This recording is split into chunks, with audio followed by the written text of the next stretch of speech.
the head of this investigative unit or not. That is where I'm having trouble understanding because it seems that we reached a dead end. Which supposed to be, andyan yung at large pa, si Alan C., kung titingnan natin kasi walang information, 11 nationals. But, this is what confuses me.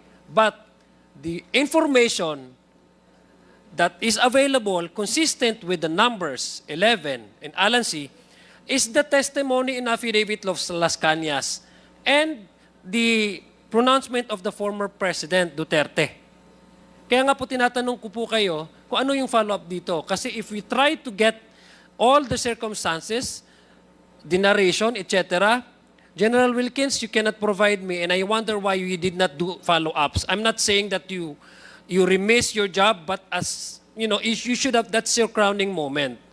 And Alan C., according to you, is, kumbaga, if we base our appreciation of all these facts that you have presented to us, Alan C. appears to be the mastermind. How come there was no follow-up? How come you cannot even pinpoint kung anong nangyari kay Alan C.? Pero, according po, according po sa isang news article and I guess a statement by the former president, ang sabi po niya, and I quote, no, pinapatay ito, sinabi niya, ang salaysay po ni Las Cañas, kasama daw sa turnover sa kanya isang taong nagangalang Alan C. Ayun po sa utos ni former Mayor Rodrigo Duterte. Now, that's the only information that we can have available to us after this Dumoy raid. That according to Las Cañas, there was an order of turnover and there was a direct order from then Mayor Duterte to, according dito, patayin si Alan C. If there's no available information that we can have, ito lang yung available na information, we cannot fault the members of this committee to believe Las Cañas because you're not offering us a counter-information, kumbaga, other alternative possible narration of what happened to Alan C. You said walang nangyari. Ngayon, according to this report that came out on March 6, 2017, I believe he was already the president, ang sa headline, Duterte ordered killing of 11 Chinese drug suspects, which basically that pushes this representation, perhaps some of the members here in this committee, to believe that the numbers that were cited, 11, it coincides with the 11 Chinese nationals who up to now, wala tayong makuha na information from BI na according to the report, ang sabi po ay niliquidate na. So if General Wilkins, you cannot offer us another information, then you cannot fault this committee to believe in the affidavit because it fits quite perfectly well. I mean, accurately with the Las Cañas affidavit, if you corroborate that, ibangga mo doon sa mga data na sinubmit you, which apparently up to now ay walang follow-up na information at hanging yung resulta ng kanyang investigation from Arlene apartment to BI to the number of Chinese to the claim of Colonel Las Cañas and even to the statement of then President Duterte. Tama po ba na analysis ko yon na General Wilkins Villanueva? Mr. Chair, yun nga yung kinalulungkot namin. Kasi dalawa yung nakaligtas doon si Johnson Chua tsaka si Alan C. Johnson Chua, yun yung we believe na siya yung nag-finance talaga ng laboratory, Mr. Chair.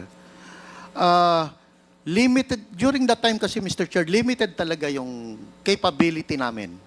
Kasi after that, nag-alisan na lahat Kami na lang naiwan So limited yung capability to look for yung as far as manhunt of those two personalities is concerned. Now, yung sila sabi na pumasok sa BID, hindi na alam kung ano nangyari. Mr. Chair, lumabas, may isang mga according to ex-Senator Trillanes, na galit nga siya dahil ang inilagay doon, dahil Chinese New Year, palalabasin yung mga matatandang incheck na inilagay na idinala sa BID, Mr. Chair. I still can remember that. Hindi ko lang dala yung laptop ko, Mr. Chair. Ibig sabihin, naandun yung mga Chinese personalities na inimbestigahan na to sa PID, Mr. Chair. Kaya nga, it's really important for the Bureau of Immigration and Deportation to find out sino yung chief during that time. Kasi dapat siya ang tanungin natin dito, Mr. Chair. Kasi sila yung tumanggap ng Chinese national dun sa kanilang departamento, Mr. Chair. Yeah, Mr. Chair, we are all serious in really trying to protect our streets from illegal drug trade. We are all serious. We are nobody in this room, Mr. Chair, na magsasabing ayaw namin sa droga. Pare-pareho po tayo dyan. But let's be serious about it, no?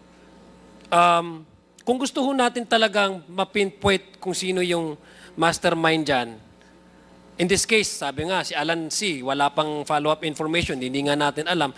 How can we seriously try to eliminate drug syndicate when in fact, if the only available information that we have is instead of a follow-up investigation, these 11 Chinese nationals could be a very important source of information to follow through your investigation. Because I believe this is not just a local problem. This is an international problem.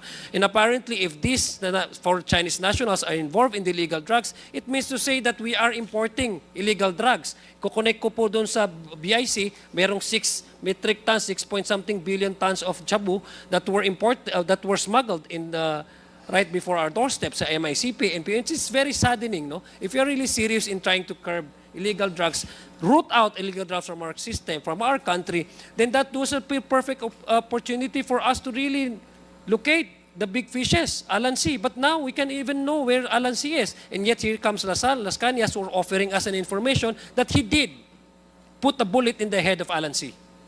So it leaves us with no option but to believe in the affidavit that perhaps these 11 nationals were a victim of EJK. Would that be a correct assessment, General Wilkins Villanueva? Hindi ko alam, Mr. Chair, kung But you're offering us sasang-ayunan ko yon or hindi. Basta ang pwede ko lang sabihin is yung meron akong personal knowledge. Napakalaking operation nito, Mr. Chair. Umabot, ang immediate follow-up kasi namin dito, it's not really on immediate sa apartment kasi yung mga naandun, Mr. Chair, dinoble check namin, wala namang kaming nakita during the surveillance operation na involve yung mga naandun. Pero, just the same, Chinese national Kaya diniretso na namin sila sa BID.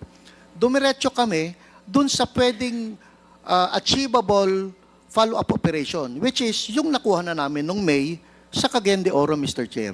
Doon kasi yung effort Kukunti lang ang tao namin during that time, Mr. Chair. Kaya yun yung effort namin. Sandali, baka may nakatayo na naman ng laboratory dito. Yun yung, doon kami nag-effort talaga, Mr. Chair. Dahil we know, meron naman akong legal and investigation and prosecution team na magfa-file ng kaso doon sa mga nahuli namin. So, pinabayaan na natin yon.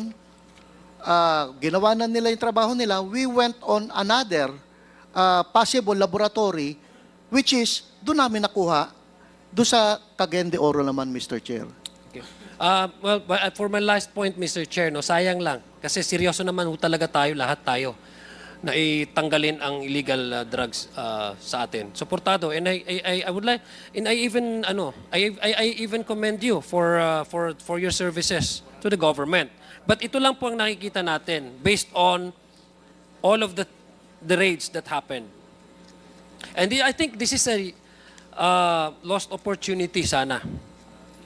Jed Pilapil appeared before this committee and confirmed, recognized, identified that there was a certain individual by the name of Hong Ming who owns DCLA mall in Davao City, which apparently Alan C., who according to your investigation is the head or the mastermind of the illegal drug manufacturing syndicate in Davao City, who happens to have a business in the mall that owns by Hong Min, who turned out to be Michael Yang. That's a lost opportunity. Sana, if we follow through, mas malaki pa yung makukuha nyo. Alan C.,